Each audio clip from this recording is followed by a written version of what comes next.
Hey. I got off the X-Files vlogs for a little while, and because a whole lot of stuff was happening in my family, I celebrated a 12-year anniversary with my beautiful spouse, and just a whole lot of shit's been going on. Happy to be back on the X-Files vlogs. Before we get started on today's episode analysis, I want to talk about what inspired me to start these X-Files analysis videos. I'm a huge fan of the X-Files podcast with Stevie and Emily. Again, please go listen to it. It's fantastic. They're on a hiatus right now, but I think they have X-Files episode analysis into season 3. They talk about feminism or lack of feminism and the X-Files. Best podcast. Best X-Files podcast without a doubt. And then Candace, she's Candace here on YouTube. Her X-Files analysis YouTube videos are spot on, so good. But those two have really inspired me to start these and to keep up with these. It's kind of similar to my journey. Like, I started watching the X-Files when I was 11 years old, and I fell in love with Jillian Anderson. And then I'm 38 years old now, and rewatching it with my daughter. I'm sitting by the road again, because this is the only reliable shade in our yard. Hello. I'm waving at cars again. I'm 38 years old now, and this is kind of my journey of like rewatching the X-Files and seeing the problematic elements in it, while still understanding like this was a gigantic part of my childhood and it influenced me as a writer and a creator, and reconciling those two feelings. Now, who is this? I don't know this person. I'm still gonna wave at them. Hi, how you doing? Okay. So that's kind of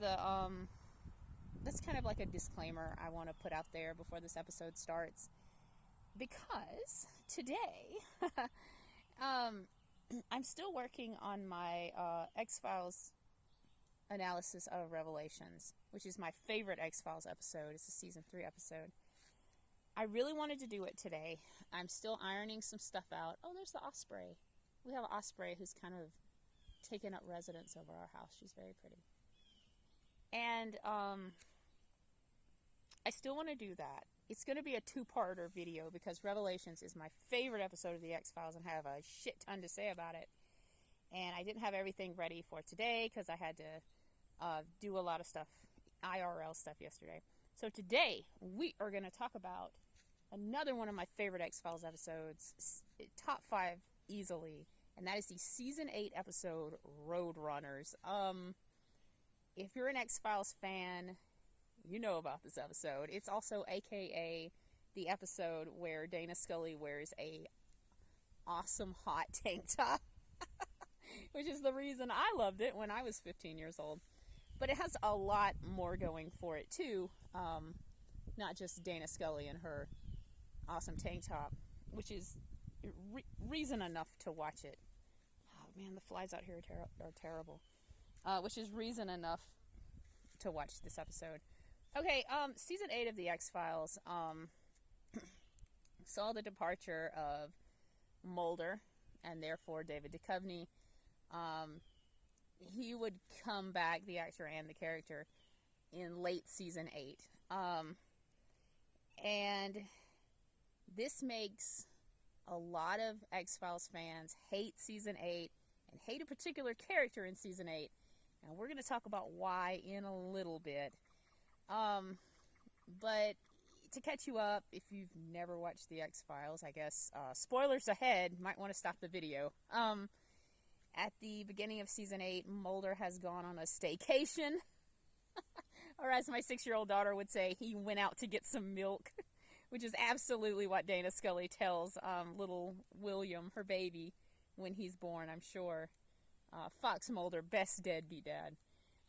Mulder's going off on a staycation, and Dana Skully has been partnered with Agent John Doggett, and we will talk about that whole unit in a minute. So, Skully absolutely does not trust him at first. Skully's a hard minx. It's hard to earn her trust anyway. And with all this shit going on, Mulder's disappeared. She's newly pregnant. No one knows about that except for Mr. Skinner. And maybe her mom? Question mark. Does Maggie know at this point? Please drop a comment and tell me if Maggie knows at the beginning of season 8 if her daughter's pregnant. She certainly knows by the end of season 8. Womp womp. So, she's partnered with John Doggett. Absolutely does not trust him. They're working together on the X-Files. And Roadrunners and the preceding episode, these are the first 2 episodes after the season premiere. And the episode before Roadrunners is called Patience. Again, excellent episode. I just want to stop here and say season 8 of the X-Files has some banger episodes. Not just mythology episodes, but Monster of the Week episodes. Some of the goddamn scariest episodes of the X-Files are in season 8. You have Roadrunners, Via Negativa, which gives me nightmares. I can't watch it with the lights out. Fucking Bad Law, which we're going to do a vlog on in a little bit. Season 8 very much leans into horror, and I fucking love it when the X-Files leans into horror. And they're great. So, there's this, maybe we should talk about the plot of this episode. At the beginning, you see this guy waiting at a bus stop in Utah, and here goes the X-Files, utilizing its awesome, filming location in California, getting all those excellent desert shots, by the way. That's one of the things I love about their move to, California, is you got these just banger settings of the desert. I love the desert. And this guy's like going across the country. He's kind of hitchhiking, waiting on a bus line. And when I was 15, I was like, why is this episode called Roadrunners? That's kind of weird. I mean, I know they're in the desert. What is it, like Coyote and Roadrunner? Wile E. Coyote, Roadrunner kind of thing?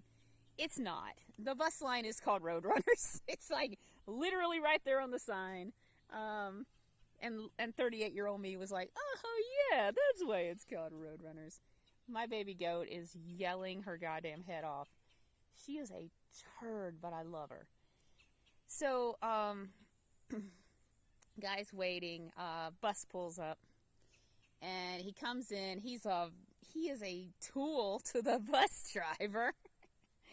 And the bus is filled up with all these people. And they make a stop. He's still a tool to the bus driver. And he's like, what the fuck's going on, man? We just started on the road. He does make a joke. He's like, does everybody have to piss? If you've ever ridden on, like, a Greyhound bus, this really hits. That bathroom in a public bus is something else, man. So, of course you want to get off to piss. So, I understand that. Anyway, they don't get off to piss. Everyone else in the bus but him gets off, and there is a disabled person on the bus. Content warning, the ableism in this episode is pretty severe. Not as bad as some other X-Files episodes, but it's pretty severe.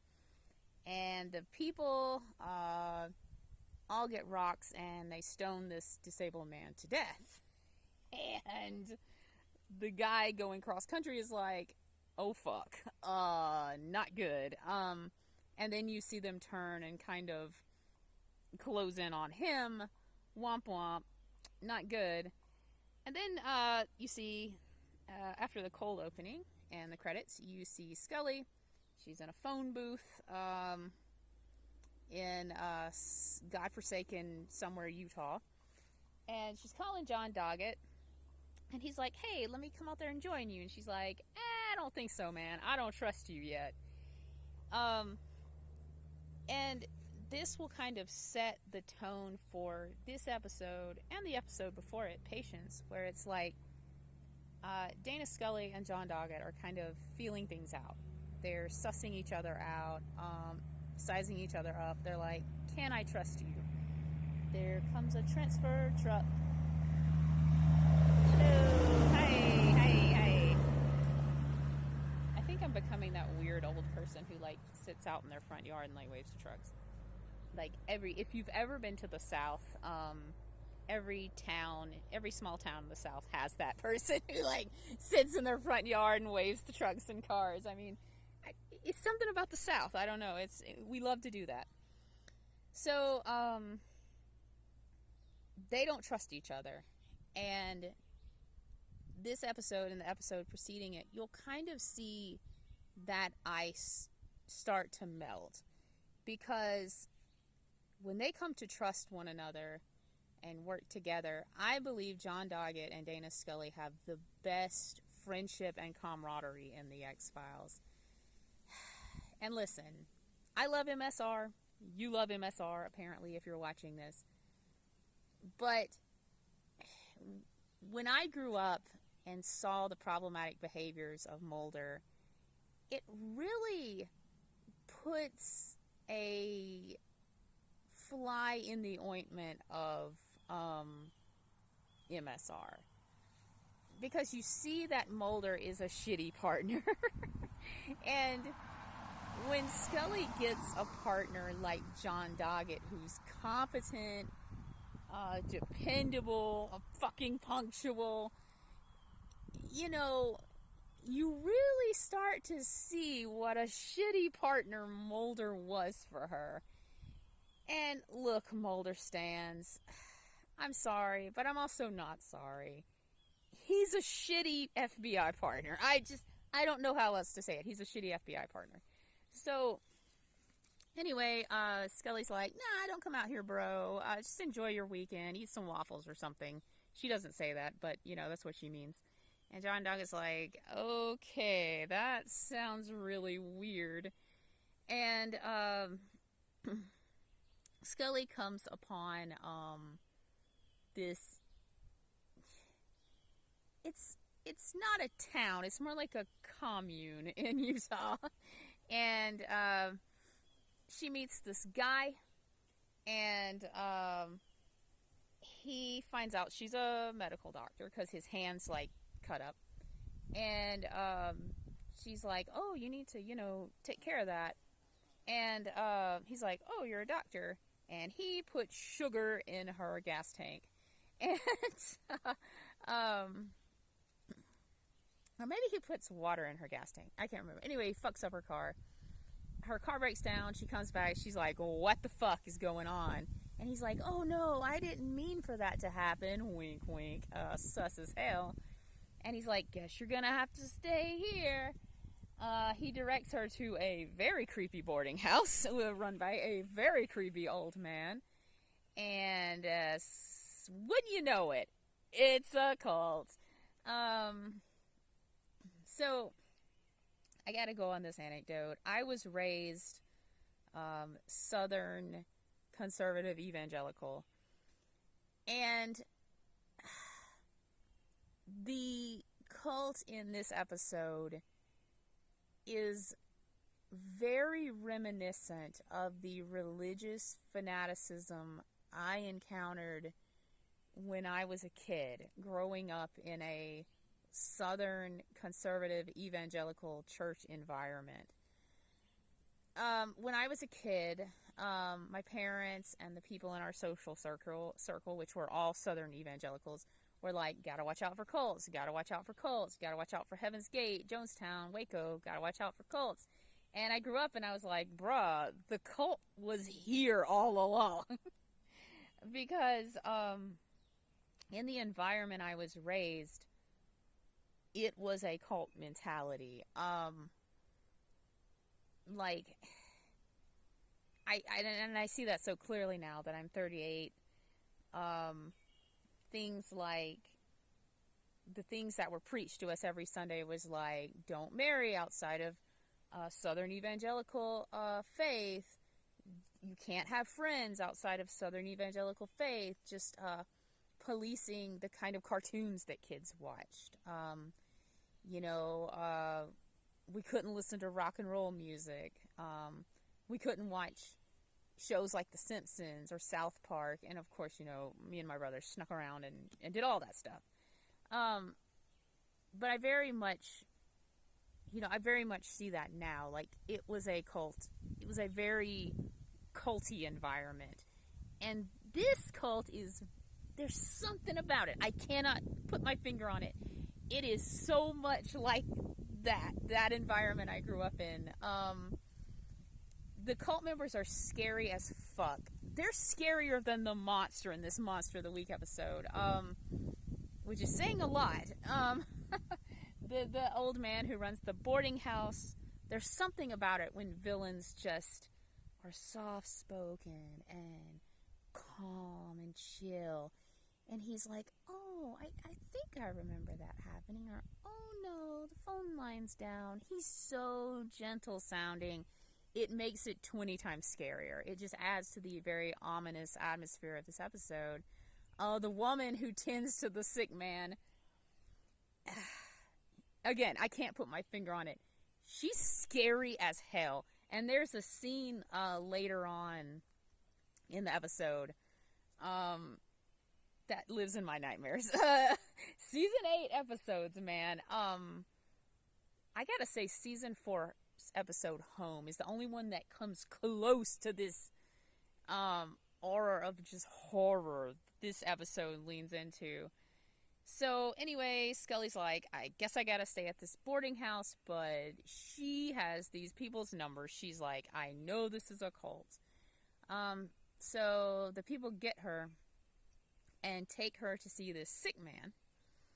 And he's having seizures, and Skully's like, listen, I can do what I can for him, but, like, you gotta get this guy to a hospital or he's gonna fucking die. And then the guy comes to, and he obviously does not want to be there. And Skully's like, let me talk to this guy alone. And he's like, I don't remember who I am, but, these people are taking care of me. I don't know how I got here. And Skully's like, there was a murder here recently where a guy was stoned to death. And that is a cult. I think she says, in a word, a cult. And the guy's terrified. He's like, oh my God, I don't know what's going on. And Skully gives him her gun. She's like, I'm gonna go get help. Fuck these motherfuckers up if they come back. And then Skully goes doing her little sleuth work, sneaking around, because she's a sneaky baby. And she gets to this barn.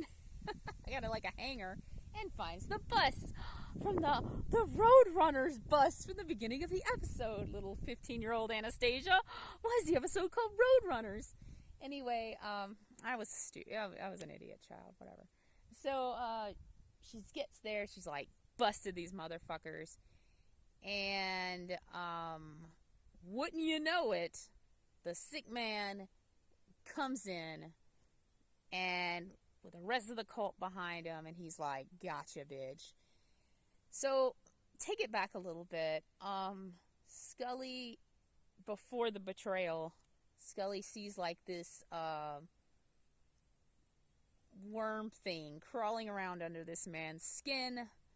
The X-Files is really good at like parasites crawling under the person's skin, and you getting to see all of that. Good job, special effects department. It's scary as fuck. She takes some pliers and like rips out its tail, which is like, we know Dana Scully's a hard ass, but good God, girl. Anyway, it's really cool to see someone play on Dana Scully's sense of compassion, because Skully is a very compassionate person, you know, she's not just going to stand by and there's this sick person. She's going to nurse him back to health. She's going to do what she can. I mean, she's a goddamn doctor. And for someone to play on that is brilliant. That's some good writing. She says, what does she say? She's like, you convinced me so you convinced me so easily. And she says it in a very, Jillian delivers that line in a very just, it's almost in awe of like how these people sprung this plan. So the cult will like put this slug, that's the best description I have of it, into the base of a person's spine. The slug will go to their brainstem and then take over their body, and they worship it. They're the Slug Cult. The X-Files fandom just lovingly, affectionately calls them the Slug Cult. I guess that's all we know about them. And they worship this slug, and they call it a hymn, which is scary as fuck. And the slug has to take over a human host, I'm assuming.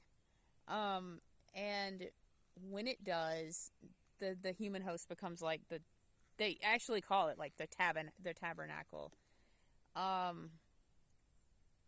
And like the catch is that the human host cannot live long with this slug, you know, feeding off of them. And the human host eventually dies. But not before the cult fucking brains them to death, you know. So this guy that was picked up at the bus stop, he's not in a good way. He's gonna die soon. He's terminally ill. And the scary woman from the sick room brains him with a hammer. Content warning. This is a very violent episode. And when I say it leans into horror, I fuck you not. And she pulls the slug out, and that's the image from the X-Files. It's not goddamn Robert Patrick Modell. It's not John Lee Roach. It's not Donnie Pfaster. This is the image from the X-Files that lives in my nightmares. Is that woman who's just brained this guy with a hammer. She's got blood splattered all over her, and she's smiling, and she's got that slug, and I'm like, oh, fuck, don't come for me, Slug Cult. You know, I'm in my recliner with my blanket pulled around my head, like, rocking, like, in fetal position. I was like, please don't get me, Slug Cult. Anyway, they get Skully cornered, and they're going to insert this thing in her, at the base of her spine. And there's not many moments in the X-Files that make me just cry like a child. There's no MSR moments that make me cry like a baby. But this scene where they're about to do it and Skully starts screaming, I'm pregnant, I'm gonna have a baby. I cry like a baby at that scene. Like, to see someone like Skully who's so stoic, she's such a hard ass, you know, she's such a badass, to just be hysterical with fear, not for herself, but for her unborn baby, is just terrifying.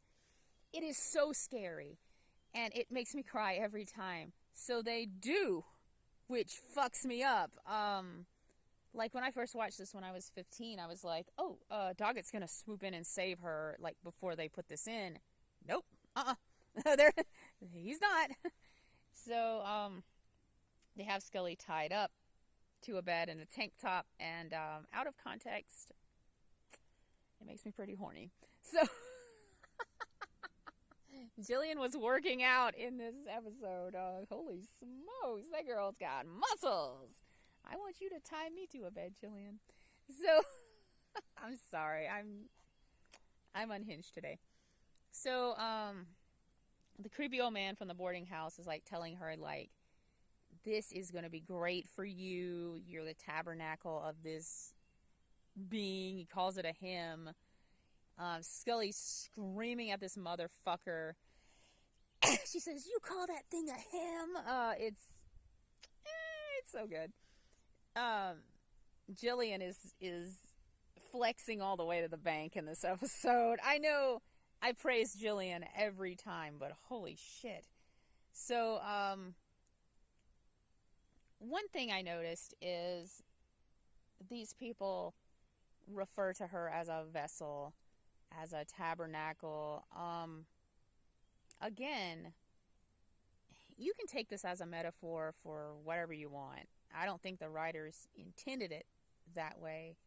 But as someone growing up in a conservative evangelical environment, like, that kind of rhetoric was used a lot. Like, where it was like, you are a vessel, you are a tabernacle, you don't have agency.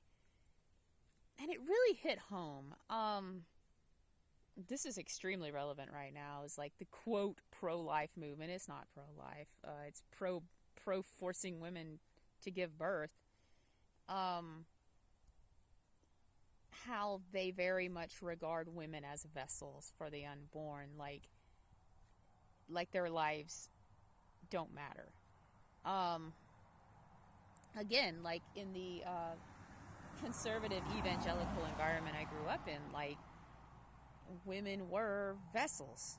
Women were regarded as vessels. Like, the most important thing a woman could do was be a wife and a mother. If you want to interpret this slug cult this way, fine. That's the way I do. If you don't, if you see it as something else, that's okay. If you just see it as like a creepy slug cult, it's a goddamn creepy slug cult. Anyway, John Doggett is very worried. He's like, my partner has not touched base with me. I'm scared. So he goes to the field office in Utah. He makes a very good penis joke.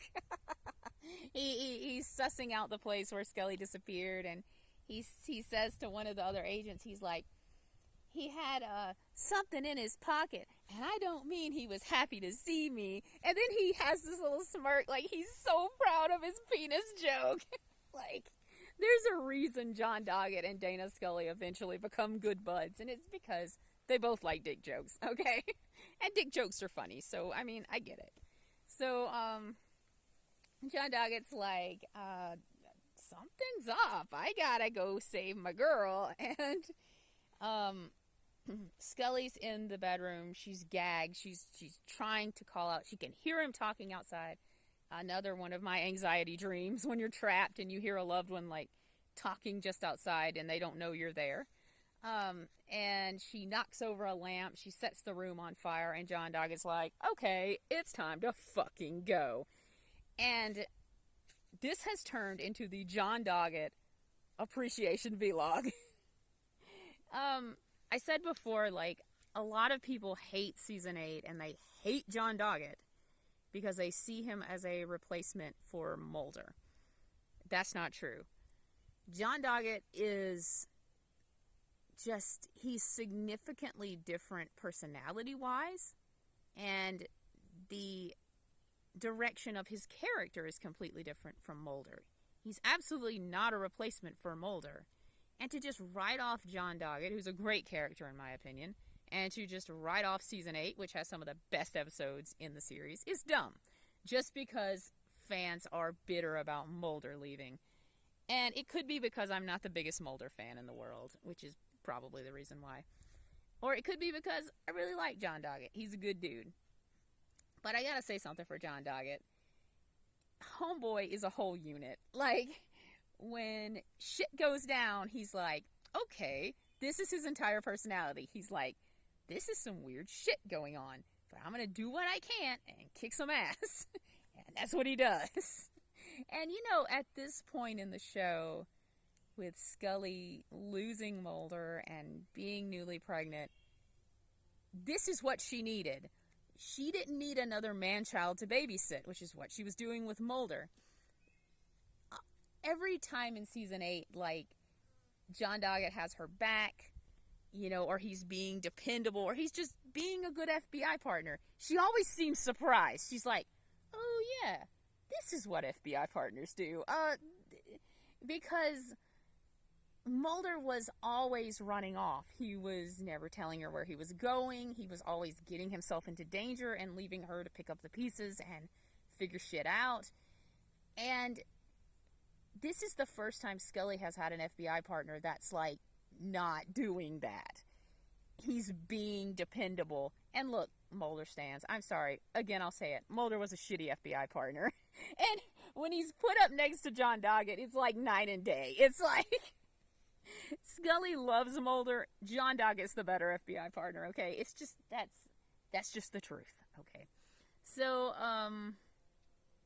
John Doggett, like, they're taking Skully into this bus. They're about to get out of Dodge with her. John Doggett comes in. He grabs Skully. They run into the bus. The cult is closing in. The cult is closing in, and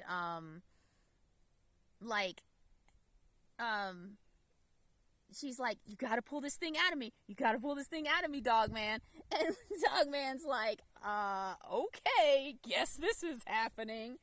I love characters like John Doggett, where it's like, weird shit happens, but you know what? I'm gonna do my best. And he makes a cut in her neck, and he pulls the motherfucker out, and it's so gross, and it's so scary, and I have nightmares about it. And then he throws it, and he's like, what do I do with it?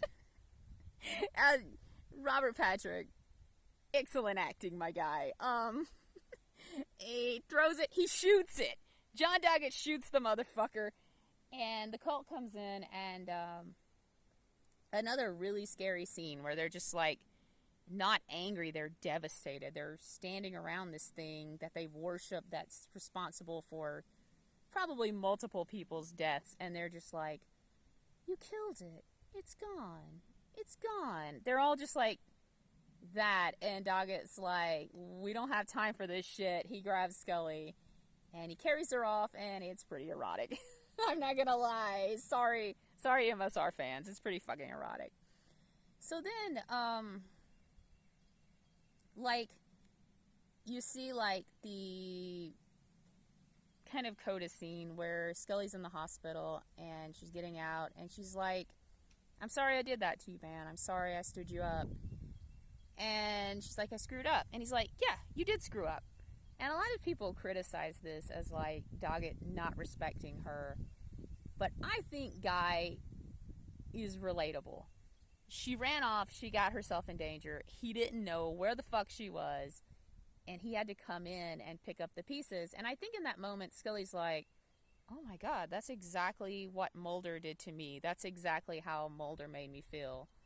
Because as much as she loves him, I think Dana Skully recognizes what a shitty FBI partner Mulder is and was. And she comes to realize later on that Doggett's just not going to do that to her. And he's going to have her back, you know, and that's what I like about John Doggett. I want to do a vlog about the episode Patience, the one before that, but Doggett is always meeting Skully halfway.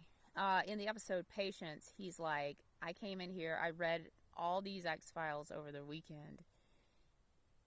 John Doggett always meets her halfway. You know who never met Skully halfway? Fucking Fox Mulder. Mulder never met her halfway. Like, Skully is always like, to Mulder, she's like, your theories make no sense to me. They seem outlandish to me, but I'm going to hear you out because I respect you. And I'm going to use my science to work with you so we can solve this. Name one time Mulder said to Skully, I'm going to consider your scientific opinion, and I'm going to try to meet you halfway on it. He never did. He never did. I'll say it again. He never fucking did, Mulder stands. He never did it. So, when Skully assumes the role of believer in season 8, her theories make no sense to Doggett. Okay? But he's like, I'm going to meet you halfway on this. I'm going to try to understand this, even though I don't believe in this. I respect you. So, Doggett's the better partner. Again, Mulder stands, I'm not sorry. Because that's That's the fucking truth. He's a better FBI partner. Yeah, we'll do a vlog on patience in a little bit, because I really love that episode too. I really wanted to make this video like a two-parter, talking about the episode Patience and then talking about Roadrunners. But I'm going to stop here because I'm very tired.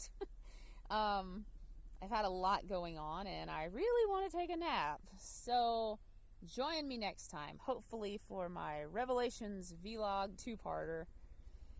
And have a great day. I hope it's a little cooler where you are. Now a helicopter's coming. What's that song by Soul Coughing called Unmarked Helicopters? It was on the X-Files soundtrack. Oh, it's a Chinook. Awesome. Yay, nice one. See you later. Look out for Slug Cults.